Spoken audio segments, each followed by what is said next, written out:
তো আজকে বুধবার, আর বুধবারে একটু লাঞ্চ থালি সাজিয়ে নিই। আজকে ডিমের তরকারি করেছি, মানে এক সপ্তাহ পরে আমিষ খাচ্ছি।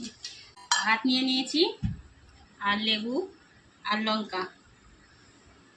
গত বুধবার বুধবার খাওয়া হয়েছে, আর আজকে বুধবার এই আমিষ খাওয়া হচ্ছে। তো আজকে মাছ আনতে বলেছিলাম কিন্তু আনলো না। তো যাই হোক, বললো ডিম করতে। তো আমার হাজব্যান্ড একটু ডিম খেতে ভালোবাসে, তো সেই জন্য ডিমটাইও বেশি করতে বলে। যখনই মাছ মানে আমিষ খাওয়ার দিন বলে ডিম করো। তো আমি একটু ডিম খাওয়ার জন্য এই মাছ মাছ খেতে ভালোবাসি, মানে ওদের কথাও একটু মাথায় রাখতে হবে। তো যাই হোক, ওরা একটু ডিমের ঝোল খেতে খাবে বলেছে। আর এটা করেছি মসুর ডাল, মসুর ডাল, গাজর, এটা আলু দেইনি,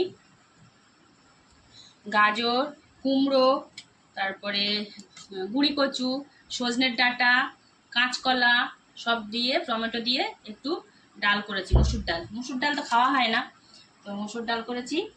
আর করেছি আলু দিয়ে একটু কষা কষা করে ডিমের ঝোল করেছি। ঠিক কষাও নয়, আবার খুব ঝোলও নয়, মানে বেশ মোটা করে একটু গ্রেভি রেখেছি।